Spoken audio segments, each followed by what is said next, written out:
You're watching the News Channel 15 Highlight Zone with Glenn Marini and Ross Kinsey. When you're in the regional, there's no weak teams. It's going to take us getting a hat on a hat and blocking them. It comes down to just fighting hard. We had an emotional high on Friday, and they've got to do it again. We just got to keep the same attitude we had last week. We all have a lot of confidence right now, so we're just going to go over there and play as hard as we can. Welcome to the Regional Championship edition of the Highlight Zone, where we can't lend you a 5 spot. We won't call the 5-0s, and we don't listen to 5 for fighting. But we can tell you only 5 have managed to stay alive. Can we get a $5 foot long? A quintet of local teams just one win away from semi-state and another step closer to Lucas Oil Stadium. For most teams, tonight means road trips. Leo, Belmont, Lures, and Adams Central all gassing up the buses. It meant we gassed up too, as we got the highlights of all of them. We didn't gas up with the White Castle, though. All right, we start with the shortest trip, and that's simply a trip across town. Snyder normally at Schooler Stadium, but with that field a little bit torn up, the Panthers hosting Hamilton Southeastern at Wayne Stadium. 5A Regional Championship, Snyder hoping to snap a streak. Panthers have lost 4 straight regional championships to teams all from suburban Indy. Gary Harris, the Michigan State basketball recruit, leading HSE. First quarter, in fact, Snyder's first possession, John Nelson, you thought he was down. Think again. 43 yards down to the 1. He would score a touchdown on the next play, and it's 7-zip Snyder. Still in the first. How about Brandon Phelps to Addison Dellinger? That's down to the 1, and well, when you're that close, who are you going to give it to? John Nelson. John Nelson would be the correct answer. Now 14-zip Snyder midway through the first. How about in the second quarter, though? Hamilton Southeastern gets going. Ryan Rip.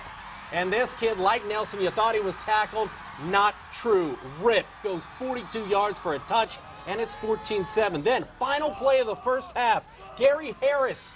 Yeah, this is why Tom Izzo likes him. Athleticism, the flag was on Snyder, zeros on the clock, and Gary Harris goes 58 yards, and Kurt Tippmann would not be happy about that. 14-all. Scoreless third quarter, we go early fourth. Nelson, a 1-yard touchdown, 21-14 Snyder. Chris Canpool, 42-yard field goal, and Snyder now up 24-14. How about more Snyder? Mr. Phelps looking and finding Mr. Reggie Blackman. 17-yard touchdown, 31-14 Snyder, and here's the icing on the regional cake. Nelson, 30-yard touchdown, 241 yards, 4 scores from him as Snyder is moving on to semi-state. 38-21 your final. He was just getting on us about this could be our last time together, and we all don't want that, man. We're such a tight group that we just believe that we can just do this, man. So we're just gonna take it and take it. We just stuck together as a team. We wanted to be together as a family, and I think the O-line, Coach Tipp's game plan, and we just stuck together and get the job done. We didn't want to end it at this level again. They wanted to overcome it. And you know, that's what's great about high school sports. There's a challenge in front of you. It's very tangible. And, you know, they know what to do, what you got to do to overcome it. And, you know, to their credit, they did. All right, so we know that Snyder is moving on. As to who they're going to face, check this out. Penn with a big victory at home, 20-3 over Crown Point, and that means we've got ourselves a rematch. These teams met in week 4 as Snyder went to Penn and lost 31-13, and it is going to be Snyder at Penn next week in what should be a very interesting ball game in 5A.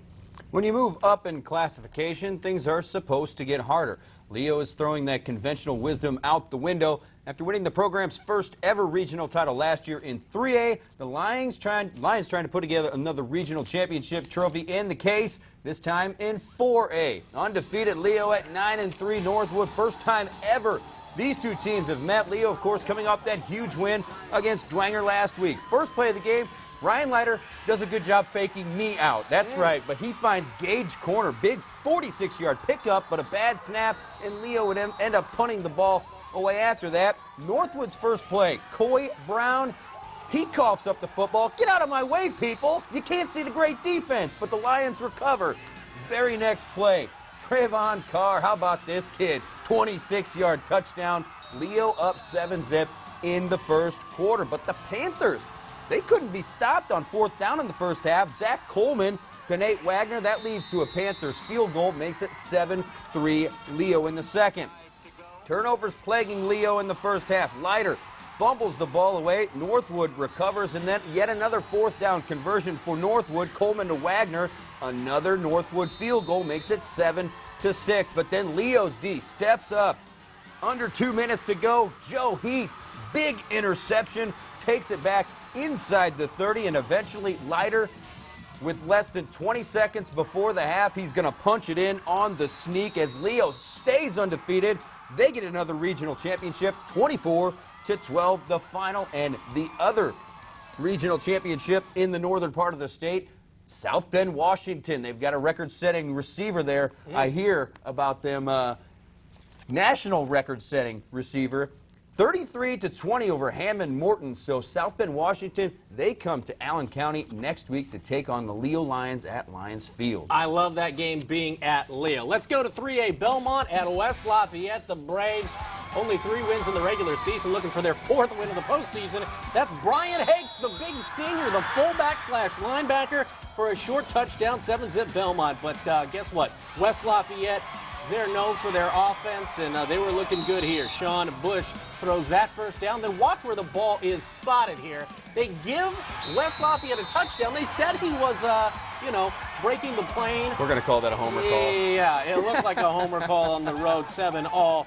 Belmont's Jacob Bergman goes down here. West Lafayette gives up just 7.8 points a ball game, 3rd in the state, and then in the 4th, they go up the middle for the game-winning touchdown. This one was close. Belmont had a great run, but it's the Braves falling by a final of 14-7 at West Lafayette. Let's head to 2A. Bishop Lewis, the 2-time defending state champs at Tipton, a rematch of last year's regional. The Knights hammered the Blue Devils 55-14. Tipton's first drive pretty much sets the tone in this one. Interception by Kendrick Mullins, and the Knights offense in control in this one. James Kanapke to Michael Rogers makes it 7-zip Lures in the first. Still 7-zip Lures in the second. Tipton's Nate Hine powers it in. That would tie the game at 7. That's possible. There's a ball game right here, but no, Lures puts those thoughts to rest quite quickly. Kanapke to Jalen Smith. Check out this play. He's going to go out of bounds, right? He's going to go out of bounds here, right? No! Stays in bounds. 30-yard touchdown. Knights up 14-7. Tipton then fumbles the ensuing kickoff. Then Kanapke does work, pulls it down, takes it in himself. That made it 21-7 at that point as Lures rolls to the regional championship, 44-23 the final. And they will take on Bremen coming down to Bishop Lures Field next week. Bremen taking down Wheeler 35-21. So Bremen at Bishop Lures for the semi-state championship next week. I really thought that was going to be Wheeler, but instead it's Bremen. All right, how about this? I had some trouble with the highlights here. I guess you call those technical difficulties. In 1A, a tradition-rich game. Sheridan and Adams Central going at it, and not the way Michael Mosier wanted to end the season. The Adams Central coach as Adams Central falls to Bud Wright, the all-time winningest coach in Indiana high school football. This one 56-0, but Adams Central had a rough spot in the middle of the season and then really turned it on. So a nice finish for Adams Central as they finish the year with a 7-6 record. We will have those highlights on Wayne.com. Wayne.com, that's what it's good for. All right, we're going to wrap up football for tonight, but believe it or not, the basketball season, yeah, hoops is finally here. That's right. Girls season opened on Tuesday. That means it's the first Friday night for hoops. We'll take you to the area's best games coming up next in the Highlight Zone. Woo!